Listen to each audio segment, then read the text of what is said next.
Naam, karibu tena mtazamaji wa KTN News kwenye yale makala yetu ya kila siku ya Jumatano ya Elewa Sheria. Tunaingia wiki ya tatu leo mtazamaji, ambapo tumekuwa tukiangazia tu taratibu na utendakazi katika mahakama zetu hapa nchini Kenya. Tumetoka nazo kuanzia kuelezea kule mahakama kuanzia usajili wa kesi mpaka siku hii ya leo mtazamaji, tuna mada hapa kuhusiana na aina za mahakama hapa nchini Kenya na shughuli zake vile vile. Lakini kabla ya kuendelea na mjadala huo mtazamaji, namkaribisha hapa wakili wetu kama kawaida George Kithi, ambaye mara nyingi tunakuwa naye katika masuala haya. Nadhani leo umesikia tangu jana kulikuwa na kisa kule katika kaunti ya Nakuru. Jamaa mmoja ambaye alikuwa amehukumiwa kifungo cha miaka 3 amekasirika, akachukua kifaa ambacho kidogo ni kama kisu yani, lakini ilikuwa ni BCB ile inasemekana screwdriver, na akajeruhi watu wawili kule, mmoja wao akiwa ni mfanyikazi wa mahakama. Ningeomba kidogo tupate hisia zako kuhusiana na mahakama zetu namna zinavyochukuliwa kijuujuu tu hivyo, mpaka unakuta mtu ana nafasi ya kuchukua kitu na kumdhuru mwingine, na hata pia usalama katika mahakama hizi na majukumu ya askari wa kawaida na vile vile kuna askari wa magereza. Na asante kwa kuliangazia hili jambo. Ni jambo ambalo linatushtua kama mawakili. Naam, kwa sababu gani? Kuna sehemu zingine hapa nchini ambapo koti huwa hazijajengwa kila kitaalam vinavyotakikana. Kwa hivyo kesi kama zile huwa labda kuna meza na hakimu yuko hapa. Kuna vile vyumba ambavyo tunaita chambers ambavyo watu ambao wamehukumiwa na kesi zingine tukazita stroke 2 ambazo ni robbery with violence, ni wizi wa mabavu, wengine wameua, wako katika kile chumba kidogo, na vipo visa vingi ambavyo vimetokea ambao labda havijaripotiwa. Wajua wale jamaa wa kamiti, wacha niwaite hivyo, ambao wamepelekwa kule kwa sababu visa vya mabavu ama makosa ambao tunaita makubwa kama vifo, kama kuua. Sasa wale mara nyingi huwa wanaruka lile dawati ambalo limewekwa pale, amezuiliwa na kumfuata hakimu kujaribu kumdhuru ama wale askari ambao kwa pale. Mara nyingine wengine huwa wametuhumiwa kwa visa kama hivyo, lakini wana mafunzo ya kipolisi, wengine huwa ni askari ama wanajeshi. Na pale ndani huwa kuna askari wenye bunduki. Sasa wakipokonya mtu mwenye bunduki inakuwa ni balaa. Kwa hivyo nadhani ni jambo ambalo labda liangaliwe, kwa sababu huu bwana alikuwa na hamaki alipohukumiwa, na watu wengi huwa hawajajua hukumu huwa inakuja kivipi, kwa sababu mtu akihukumiwa si mwisho, kuna aina ya rufaa. Ndio leo tukawa tunazungumza kuhusu koti ni koti za aina gani ambazo ziko, kwa sababu baada ya kule kuhukumiwa bado anaweza enda koti nyingine ambayo ni ya juu kidogo, na baadaye pia akaenda koti nyingine zaidi kama hatosheki na huo uamuzi, lakini kupinga uamuzi, kwa sababu ile hakimu akisema wewe umefanya makosa na ana haki ya kufanya hivyo. Naam, mahakimu wengi wao wanafanya makosa katika uamuzi wao. Wanaweza kuangalia jambo katika aina fulani ya sheria, lakini ikawa kwamba kumbe kuna vipengele fulani wameviangalia kimakosa ama wametumia vipengele ambavyo si sawa. Au wakati mwingine nasikia inapelekea kutolewa hukumu kutokamana na namna uchunguzi umefanywa au kwa uchunguzi dhabiti wa kesi ile. Ndio ikawa kwamba ni vizuri umkosoe yule hakimu, kwa sababu yeye pia ni binadamu, atatumia utaalamu wake wa sheria, lakini mara nyingi huwa pia wanafanya makosa. Kuna kesi nyingi sana ambazo zimeenda. Turudi kwenye hili tatizo ambalo limetokea Nakuru leo. Tayari kulikuwa ameenda tena kwenye mahakamani kizimbani na akakiri makosa ambayo amefanya. Sasa hatua itakayofuata ni ipi hapa? Naam, bado kuna ile atafungwa kwa ile makosa ya kwanza ambayo ni miaka 3, na hii vile vile pia kama sasa hii ni kesi nyingine tofauti ambayo itamuongezea ile hali. Kama angefuatilia rufaa kwa ile miaka 3 labda ingeshukishwa chini, na mara nyingi kwamba ukihukumiwa miaka 3 humalizi miaka 3, kuna vile huwa kifungo kinapunguzwa kulingana na tabia zako. Kwa hivyo anaweza kwenda labda hata mwaka 1 na miezi 8 ama miaka 2 pekee yake, ambao ingekuwa urahisi kwake zaidi. Lakini pia tukumbuke hivi, wengi kuna wale ambao akili zao ni punguani na wanafanya hivyo vitendo kwa sababu ya hali yao ya kimwili na kiakili. Kwa hivyo pia uchunguzi ufanye ni kwa nini alifanya jambo kama hilo. Mwisho kabisa, kabla tujaingia kwenye aina za mahakama, majukumu ya wale askari, kuna askari wa magereza pale, kuna askari wa kawaida. wanafanya nini katika mahakama huwa? Unajua kuna idara tofauti ambazo zinashirikiana katika hii haki kutendeka. Naam. Sasa kuna mahakama yenyewe, alafu kuna polisi wa kawaida ambao wao hulinda pale na jamaa wa magereza, askari wa magereza. Askari wa magereza wao huleta wafungwa. Wakisikiza kesi zao huwarudisha. Sasa ikawa ni kwamba wewe ukienda ukishtakiwa na kuitikia kesi ukikataa, utapewa bond, kitu tunaita bond. Ikawa kwamba kama hutaweza kulipa, basi serikali inakupeleka kwa gereza ili kesi yako isikizwe. Iwapo utapatikana makosa na wafungwa, pia utapelekwa gerezani. Sasa wale ndio askari wa gereza. Ukifika mahakamani, wale askari wa gereza wanakupeana kwa askari wa kawaida ambao wao ndo wanakukitisha pale kama wasikiza kesi zako. Usikizwe, ukimalizwa wanakurudisha kwa askari wa magereza, ndio upelekwe katika magari yao, upelekwe gerezani. Ina maana askari wa kawaida wao ndo wanashirikiana na mahakama? Naam, wako pale kotini, tukaita na magereza orderlies. Jukumu lao tu ni kumchukua, kama unatakana kurudishwa rumande, urudishwe siku fulani, kazi yao inaanzia hapo, kukuweka kwenye basi na kukufikisha, kukupa usalama. Naam. Vyema kabisa. Kwa wale wote watatu wanashirikiana. Kwa hivyo inaonekana pale wenye mamlaka walikuwa ni wale ambao ni askari wa kawaida ambao hawangeruhusu jambo kama ile kutendeka mpaka amfikie hakimu na kumdhuru. Vyema, tuingie kwenye mada yetu ya leo. Naam. Aina ya ama za mahakama ambazo tulizonazo hapa nchini Kenya na wanafanya kazi gani wao? Naam, sasa inategemea na jambo ambalo nataka kushirikisha katika kotini.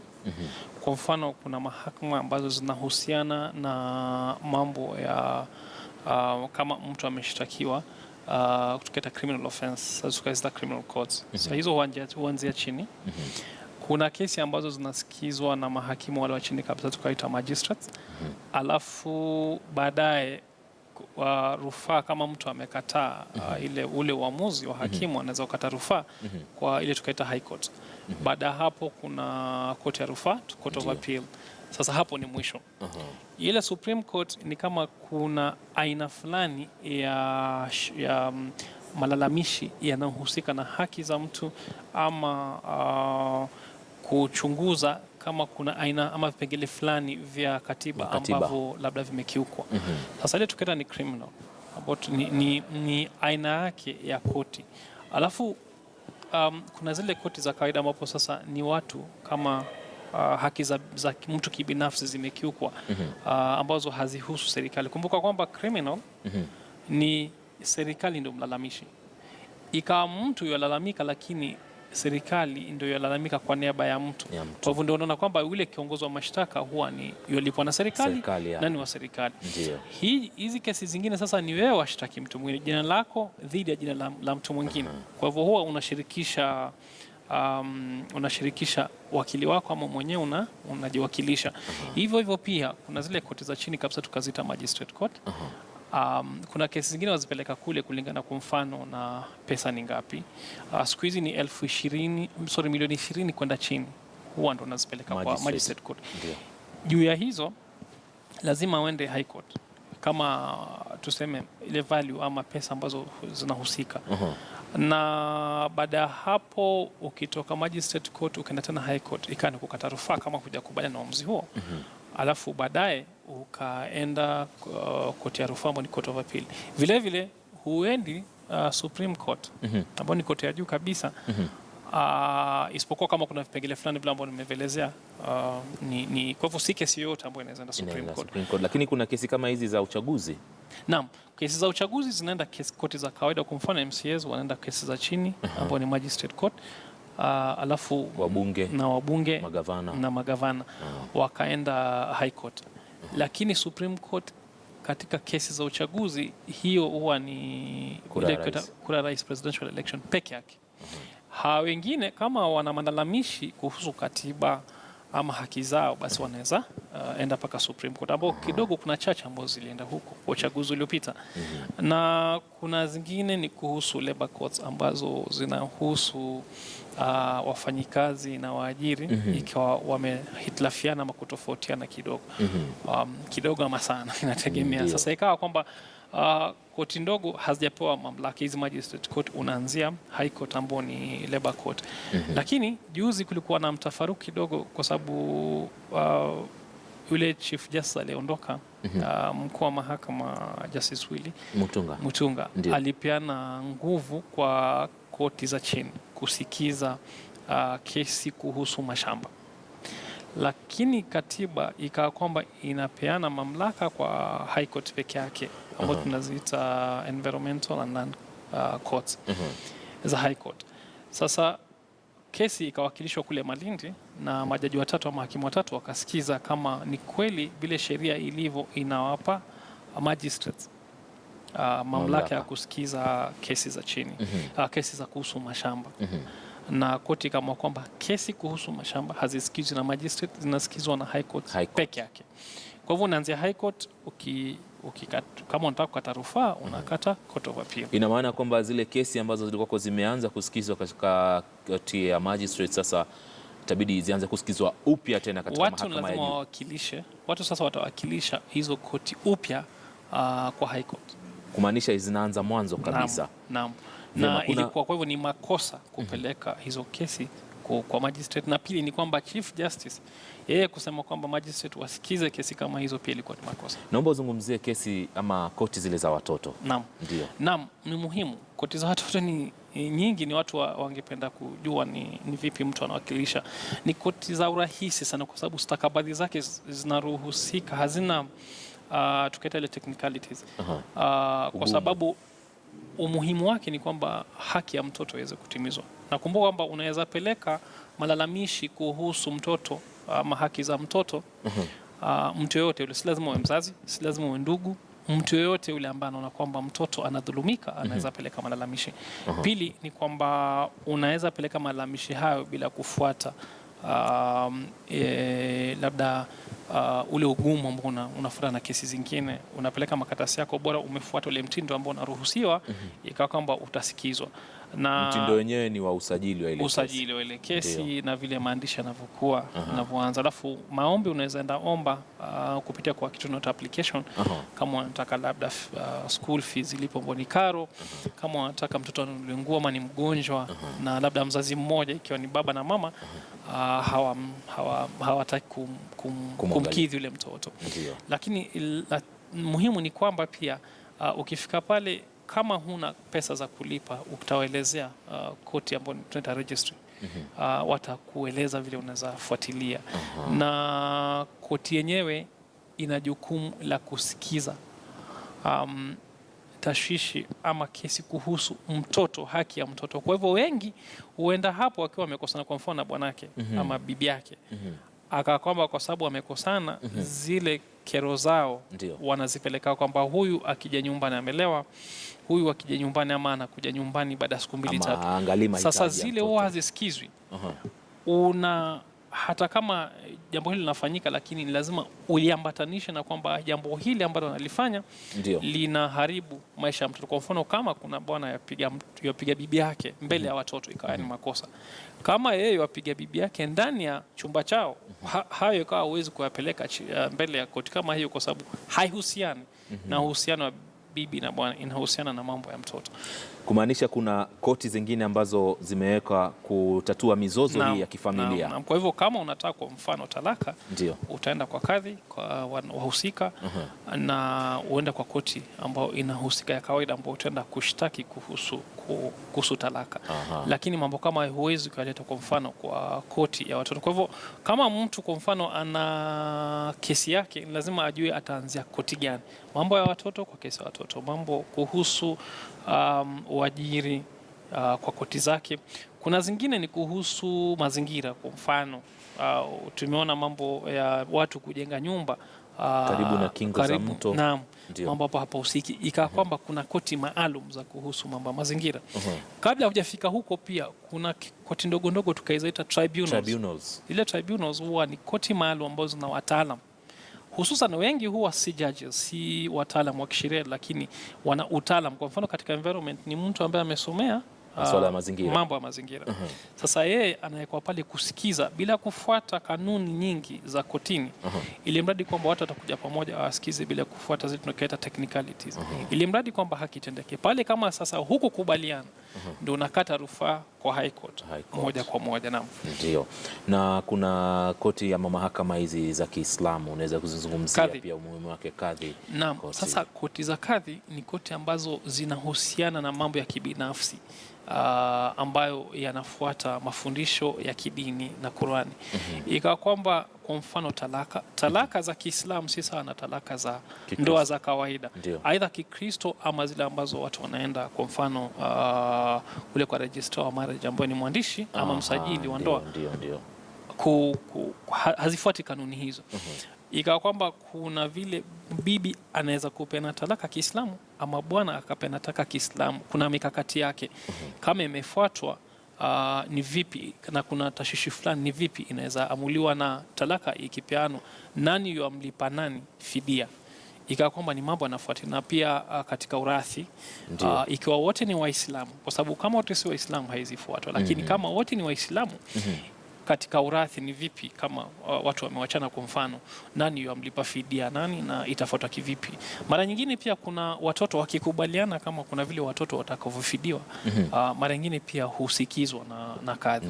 Kwa hivyo ni mahakama muhimu sana, ndio sababu ukiona kama hata katika katiba watu wanaojulia ambao ni wahusika wa dini ya Kiislamu wenyewe watajua kwamba haki imetendeka kwa mujibu wa mafundisho ya dini. Wakili Kithi, ndio umetuelezea vizuri aina za mahakama hizi. Naomba tutoke kidogo tuzungumzie vikao vya wazee. Vina nafasi katika katiba yetu ya Kenya? Naam, vina nafasi, isipokuwa kwamba lazima mapatano yale tukaita mediation, watu ama reconciliation. Watu ni aina fulani ambayo inakubaliwa kwamba watu lazima wakae wakubalike, lakini si uamuzi ambao utakuwa hapo, si uamuzi ambao ni wa kimahakama. Kwa hivyo labda tuseme hakuna kitu tunaita judgment ama decree, yani uamuzi ambao utakuwa na ile nguvu ya kisheria ambao unaweza itumia. Kwa mfano mtu akiambiwa, haya sasa tushakubaliana wewe toka katika shamba la huyu umwachie, asipotoka hakuna kitu unaweza mfanya. Aidha kwamba lazima uende kwa mahakama ya kawaida ushtaki, useme mambo haya yalizungumzwa na uamuzi na ushahidi ulikuwa hivi na uamuzi kwa huu, labda utakusaidia katika ushahidi wako, lakini si jambo ambalo linahusika, linaweza kupatia mamlaka na nguvu za kisheria. Lakini muhimu ni kwamba linasaidia sana, hususan katika jamii za mashambani ambazo zina uzoefu sana wa wazee kukaa. Ukiangalia kwa mfano Northeastern, jamii za Somali, naam, wanayo sana, na mara nyingine unaweza kwenda mahakama ya kawaida ikawa kwamba unaweza kupata uamuzi, lakini chini haijakubalika mpaka wazee wakubali. Kwa hivyo ijapo hilo linabadilika, kwa sababu mara nyingi kwa sababu hizi watu wengi wanakuja mijini, itikadi zinageuka. Kwa hivyo ni kwamba labda miaka ijayo itakuwa itikadi kama hizo hazipo, lakini inategemea pia kanuni na itikadi. Isipokuwa katiba inasema kwamba iwapo uamuzi kama huo hata kama utafuatwa unakiuka kanuni za haki, kwa mfano useme kwamba wewe ulazimisha mwanamke ambaye labda amefiliwa na bwana mjane kuolewa na bwana mwingine, ikawa kwamba hilo halihusiki, ama mseme kwamba lazima msichana atahiriwe, kwa mfano kama kuna tashwishi kama hiyo, ikawa kwamba ni makosa. Kwa hivyo kama ni makosa haliwezi kukubalika kisheria. Tupe kauli yako ya mwisho kuhusiana na mahakama hizi pamoja na zile za jamii hapa nchini Kenya. Nadhani ni muhimu kwamba watu waelewe mahakama ilivyo, lakini kama mtu hajaelewa, ni muhimu kituo cha polisi cha karibu ama mahakama ya karibu. Ukifika mahakama uliza, jieleze kwamba niko na shida fulani, je, nitaanzia wapi? Wale tukaita clerks ama karani na washikadau katika mahakama mara nyingi wako tayari kueleza watu ni njia gani itakayofuatwa, ili mtu asipoteze pesa zake, asipoteze wakati, na pia haki iweze kutendeka. Kumaanisha pia kupitia idara ya mahakama, iwapo inatusikiza hivi sasa, kuna umuhimu wa kuja kukaa chini na kukaa na wananchi, kuwaelezea taratibu za mahakama, kipi kinafanyika vipi, ukifika na kesi aina hii na Ni vitu muhimu, kama ni hivyo. muhimu sana. Asante Na pia sana. labda katika shule zetu ni vizuri zianze kufundishwa mapema, ili mradi vyema. mtu akitoka huko awe yajielewa, anajielewa atatoka, hata kama taaluma yake itakuwa si uwakili, lakini yajua ataanzia wapi. Asante sana wakili George Kithi. Siku zote siku ya Jumatano anakuwa mgeni wetu hapa kutuelezea mambo mbalimbali. Tumekuwa tukifanya utendakazi katika mahakama na taratibu, na leo tumezungumzia masuala haya ya aina ya mahakama, na tukazungumzia mpaka tumeshuka chini katika hizi mahakama huwa zinafanywa vikao vya jamii, si mahakama bali ni vikao vya jamii katika kutatua mizozo ambayo iliyoko katika jamii zile, na matuelezea namna ambavyo ina nafasi yake, lakini kutokamana na maelewano ambayo yatakuwa yamekubaliwa. Kutoka kwangu sina la ziada, mtazamaji. Jumatano ijayo pia tutafuta mada nyingine nzuri ambayo itakuwa inakuhusu kuhusiana na taratibu hizi, nitakuwa ni wenye kuelezea kile ambacho kinachoendelea. Mimi naitwa Ali Manzu, asante sana kwa kuwa nasi. Kwa niaba ya wenzangu kuanzia mwendo saa 10 pale mpaka saa hizi, naomba tukutane tena hapo kesho kwa taarifa nyingine zaidi. Kwa heri kwa sasa.